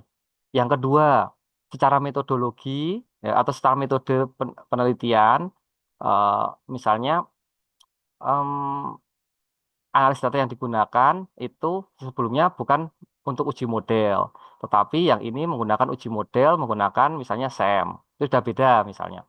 Kemudian yang berikutnya bisa juga terkait dengan eh, kalau spesifik pada populasi tertentu itu bagus. Misalnya Anda generasi milenial gitu ya subjeknya. Tetapi riset sebelumnya ternyata eh, belum banyak yang mengkaji tentang generasi milenial, lebih banyak ke generasi X, generasi atau generasi Z yang sekarang ya. Kalau generasi milenial kan generasi X Z ya, bukan Z ya kan sekarang kan Z ya. Kalau generasi milenial kan Z ya. Nah, itu bisa Anda sampaikan dari si subjeknya. Gitu Mbak Rahmi. Jadi banyak cara untuk bisa menyampaikan novelty. Tapi memang kita harus komprehensif ya. Harus komprehensif untuk bisa mencari secara detail hasil riset sebelumnya. Itu. Ya, oke, baik, baik. Terima kasih Pak Teten untuk jawabannya. Cukup ya Mbak Rahmi ya. Nanti mungkin bisa diskusi lebih lanjut dengan Pak Teten langsung ke Fakultas Psikologi. Baik, selanjutnya yang sudah raisen ada Mas Ilham Setio Aji. Kami persilahkan Mas Ilham. Baik, terima kasih atas waktunya. Saya jadi bertanya kepada Pak Teten mungkin agak sedikit teknis. Gimana Mas? Suaranya kurang jelas. Terima kasih untuk waktunya Ibu. Saya izin bertanya. Dan mungkin ini agak sedikit teknis terkait penggunaan alat ukur yang sudah ada. Semisal ada alat ukur yang menggunakan ini Pak, menggunakan subjeknya siswa secara umum di Indonesia. Kemudian melakukan penelitian dengan siswa SMK tapi memiliki kriteria seperti mungkin kriterianya kelas 12 sudah melakukan PKL seperti itu.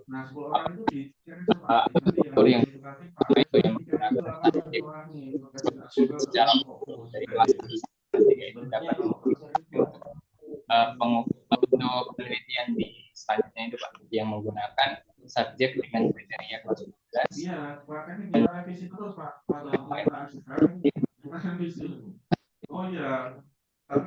Mas Ilham, saya ulangi ya. Ini pertanyaannya tentang subjek penelitian gitu ya. Kalau di SMK, kalau ada kriterianya seperti itu bukan ya? Soalnya suaranya agak putus-putus. Yang saya tanyakan tentang alat ukur, Bu, penggunaan alat ukur. Oh, alat ukur. Iya. Oh iya. Oke, Pak Teten sudah bisa menangkap pertanyaan dari Mas Ilham? Ya, dikit-dikit kan tadi nggak jelas ya, putus-putus ya. Putus-putus Ah, iya. nggak apa-apa, nggak apa-apa. Kayaknya saya bisa Ya, menangkap, kayaknya ini. ya. Jadi, Baik, silakan Pak Teten. oke. Jadi Mas Ilham itu misalnya melakukan penelitian di suatu SMK, SMKX misalnya, menggunakan alat ukur yang sudah ada, yang alat ukur itu masih general. Jadi sama-sama alat ukur untuk mengukur misalnya employability tetapi general gitu ya. General misalnya general itu ya bisa juga itu SMA, bisa juga itu SMK tetapi tidak ada kriterianya, bisa juga itu employability yang mengukur karyawan bukan SMK begitu ya. Jadi masih general tetapi itu digunakan oleh Mas Ilham. Begitu ya kalau nggak salah tadi ya. Yang punya Iya, yang punya di kriteria tertentu gitu. SMK-nya gitu. itu siswa menengah atas, Pak. Mm-mm. Nah, jadi punya kriteria tertentu ya, misalnya kriterianya adalah A, B, C, D. Nah, kemudian gimana alat ukur itu perlakuannya gitu ya, harus digimanakan gitu ya, intinya begitu. Nah, oke baik. Memang banyak peneliti yang membuat alat ukur itu general, Mas Ilham. Memang banyak, sengaja general banyak. Untuk apa? Supaya pemanfaatannya bisa lebih fleksibel untuk orang lain gitu. Jadi memang ketika kita mau menggunakan alat ukur yang sudah ada, itu kita pasti akan menemukan, ya karena kita nggak tahu ya alat ukur yang sudah ada itu kan banyak banget. Kita akan menemukan alat ukur yang memang itu sudah ada tapi general sifatnya.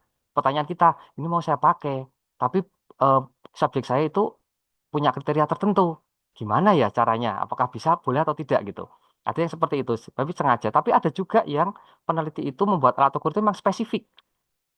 Alat ukur ini hanya bisa digunakan untuk anak SMK dengan kriteria dia sudah duduk di kelas 12, sudah menempuh PKL, sudah misalnya apalagi em, ada di jurusan A, B, C, D gitu. Nah, misalnya khusus untuk jurusan eh, TKR, kemudian jurusan misalnya tata boga dan seterusnya. Jadi dia punya spesifikasi yang sangat spesifik gitu. Nah, apakah bisa digunakan? Bisa saja, tapi memang prosesnya itu adalah eh, Anda, Mas Ilham harus bisa mengkaji item-item yang ada di alat ukur itu. Apakah substansinya itu bisa masuk dalam konteks penelitian Anda atau tidak? Kalau umum, itu pasti masuk karena dia umum, fleksibel, pasti masuk di situ. Hanya saja dia tidak spesifik. Kalau Mas Ilham itu mau karena punya kriteria mau lebih spesifik lagi, berarti boleh dilakukan modifikasi. Tapi nanti ingat, di dalam penyajian tulisannya di tesnya, penelitian skala ini dimodifikasi dari skala yang disusun oleh, bukan mengadopsi yang sama persis, atau bukan menggunakan yang sama persis, tapi melakukan modifikasi. Modifikasinya apa? Ya, spesifikasi pada subjek itu, gitu. Jadi dia lebih spesifik lagi. Bisa dipahami nggak, Mas Ilham, sampai di sini? Bisa, Pak. Mm-mm. Jadi harus disesuaikan. Tapi kalau memang secara umum itu bisa, ya sebenarnya tidak apa-apa. Bisa itu maksudnya substansinya item-item itu masuk, ya masuk di dalam konteks penelitian Anda itu nggak apa-apa. Tapi kalau mau dispesifikan nggak apa-apa. Itu alhamdulillah lagi kalau Mas Ilham bisa menemukan alat ukur yang sudah ada sama-sama meneliti untuk SMK. Sama-sama variabelnya employability, sama-sama untuk SMK, sama-sama untuk kelas 12, udah gunakan aja. gitu. Gitu. Tetapi tadi resiko menggunakan alat ukur yang sudah ada, saya sampaikan tadi. Anda harus tahu betul karakteristik alat ukur itu dari pemilik alat ukur yang asli. Jangan sampai ketika diminta pertanggungjawaban, Anda, aduh, gimana ya, saya hanya menggunakan ini ya, asal menggunakan saja, nggak tahu asal usulnya, teorinya, blueprintnya, dan seterusnya seperti apa. Jangan sampai seperti itu. Itu catatan saya, Mas Ilham. Ya, Pak Teten menarik ya terkait dengan apa namanya alat ukur yang digunakan itu karena kebanyakan mahasiswa pun banyak yang ini ya apa mengambil dari sumber yang sudah ada sudah digunakan minimal kalau kalau mahasiswa itu menggunakan paling tidak ada uji validitas dan reliabilitasnya gitu gitu nggak Pak Teten? Kalau alat ukur itu sudah diuji validitas dan reliabilitasnya oleh peneliti sebelumnya, itu wajib sebaiknya mencantumkan di dalam tulisan dia bahwa Hmm, ini pernah diuji cobakan dan hasilnya ini. Walaupun nanti diuji cobakan lagi oleh yang bersangkutan, karena konteks penelitiannya oke. agak berbeda atau karakteristiknya mungkin berbeda gitu. Oke, ya baik tetap berarti sebagai salah satu syaratnya ya ketika kita mengambil punya peneliti lain maka kita harus cantumkan uji validitas dan juga reliabilitasnya. Baik, ini Pak Teten masih ada dua orang penanya di chat Zoom ya. Saya bacakan dari Mas Fadlur Rahman pertanyaannya. Pak Fatwa, untuk middle teori tadi, kita melihat perkembangannya apakah bisa menggunakan publish of or perish atau kita jelajahi satu per satu. Monggo silakan Pak Teten.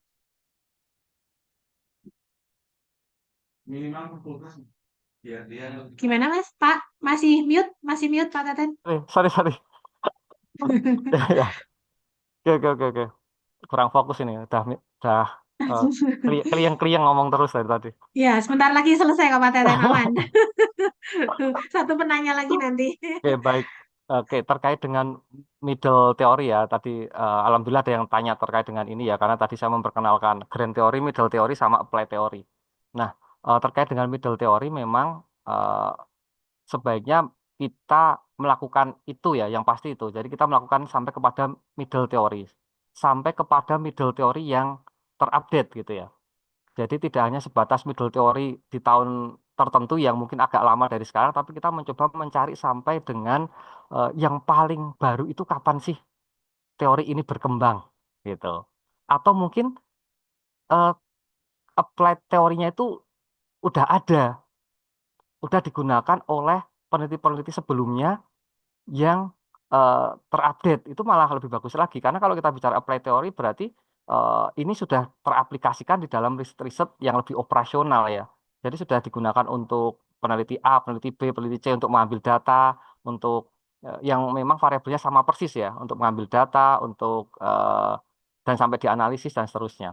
Itu sangat bagus sekali. Nah, kalau mau mencari itu silahkan ya. Jadi eh, satu persatu ataupun mau menggunakan eh, tools tertentu atau seperti apa. Kalau menurut saya kok enggak masalah ya kalau terkait dengan ini ya, yang menggunakan publish and perish atau kita jelajahi eh, di database-database yang banyak sekali itu no problem.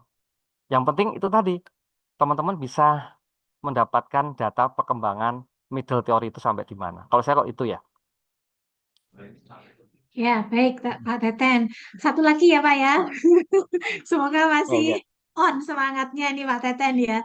Satu lagi dari Mas Hairil Hakim. Ini pertanyaan yang biasanya terjadi pada banyak mahasiswa. Dulu ketika jadi mahasiswa juga kita pernah merasakan mungkin ya seperti itu ya. Jadi ini pertanyaannya adalah, permisi Pak, izin bertanya, apa saran Bapak untuk mahasiswa yang kesulitan menemukan topik penelitian kuantitatif yang relevan? Silakan Pak Teten. Ini gampang banget nih jawabannya. Ini pertanyaan paling gampang menurut saya nih. Ikut riset payungnya dosen. Nah, gitu kan. Udah selesai tuh kalau udah ikut riset payungnya dosen, kita udah dapat judul, dapat alat ukur, ya kan? Kemudian teorinya jelas, kemudian kita diberi penjelasan yang detail. Itu kalau kita mau ngikutin riset payungnya dosen. Jadi dosen itu mempunyai grand riset ya atau riset besar gitu ya, yang nantinya akan dibuat riset payung oleh dengan mahasiswa. Nah, itu akan lebih mudah karena model saya semuanya riset payung kalau teman-teman S1 dan S2 itu. ikut riset saya hampir semuanya itu riset payung tentang tema tertentu. Kemudian saya memberikan kemudahan menjelaskan alat ukurnya, memberikan alat ukurnya, menjelaskan histori penyusunan alat ukurnya, subjeknya, blueprintnya, dan lain sebagainya, dan informasi-informasi yang relevan dengan penelitian itu. Itu kalau kalau misalnya teman-teman betul-betul mentok nggak bisa eh, mendapatkan topik penelitian ya, karena kalau kita ikut riset payung dosen itu pasti tema itu disukai ya, dan dosen akan disukai dosen ya karena riset payungnya ya, dan akan membimbing lebih optimal gitu. Itu yang paling mudah seperti itu. Ya, ini ternyata masih ada kelanjutannya ini dari Mas Fadlur Rahman. Hmm. Ini menanyakan toolsnya ini. Ada tools yang lain begitu, Pak Teten? Pipi, yang mana? Untuk Yang mana? yang middle teori tadi, yang middle teori. Yang mana? Apa pertanyaannya, Pak? Bu Yuni. Eh, ada tools yang lain Tools yang lain di chat ya? Maupun atau mungkin nanti gini ya, Pak Mas Fadlur Rahman bisa diskusi langsung dengan Pak Teten, Pak Fuad juga ini, Siap-siap, karena Bu. waktunya Pokoknya manut sama Pas sudah Teten aja lah. Oh, ini ya di chat ini iya, ya. Ada tools yang iya, lain. ya pokoknya nanti Ya. ini diskusi lebih lanjut.